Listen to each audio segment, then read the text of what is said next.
UNESCO world heritage site में एक और नाम ऐड हो गया है इंडिया की तरफ से, और अब हमारी UNESCO world heritage site total कितनी हो जाती हैं? 44।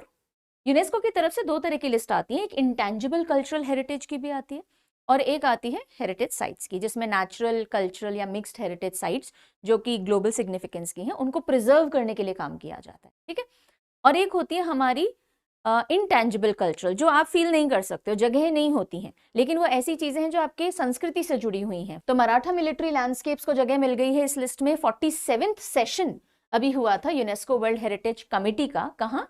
पेरिस में, और वहां ये फैसला लिया गया कि इंडिया में 44th world heritage site declare कर दी जाए। अब ये जो मराठा मिलिट्री लैंडस्केप्स हैं ये बेसिकली फोर्ट्स हैं, 12 फोर्ट्स हैं, और ये सारे फोर्ट 17 to 19 सेंचुरी सीई के टाइम बनाए गए थे और मराठा एम्पायर की जीनियस दिखाता है, बिकॉज स्ट्रेटेजिकली लोकेटेड फोर्ट्स हैं ये।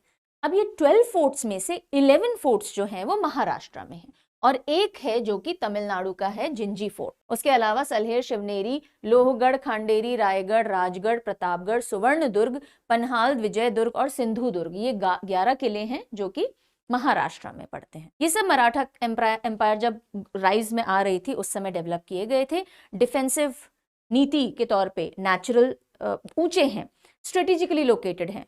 देन ये जो फोर्ट्स हैं इनमें से कुछ हिल फोर्ट्स हैं जो ऊंचाई पे बने हुए हैं, कुछ आइलैंड फोर्ट्स हैं, कुछ प्लेट्यू या फॉरेस्ट में बने हुए हैं, तो उनका भी फर्दर सेग्रीगेशन यहाँ दिया गया है। शिवनेरी, लोहगढ़, रायगढ़, सल्हेर और जिंजी ये हिल फोर्ट्स हैं। आइलैंड में सिंधुदुर्ग, खांडेरी, सुवर्णदुर्ग ये आते हैं। प्लेट्यू के अंदर पन्हाल और प्रतापगढ़ आते हैं।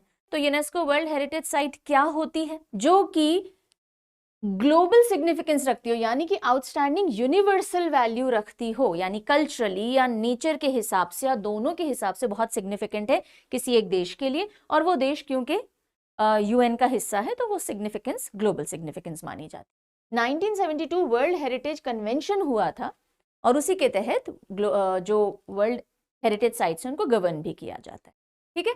अब इंडिया के अंदर 44 साइट्स हैं और ग्लोबली हम 6th रैंक पे हैं, यानी सबसे ज्यादा साइट्स की अगर हम बात करें हम 6th रैंक पे हैं। एशिया पैसिफिक रीजन में हम 2nd नंबर पे आते हैं, हमसे आगे चाइना है। देन एक टेंटेटिव लिस्ट भी होती है। देखो पिछले साल हमने पढ़ा था कि ये जो मराठा लैंडस्केप्स है टेंटेटिव लिस्ट का हिस्सा बने, और इस बार हमने पढ़ा कि इनको जगह मिल गई है यूनेस्को में।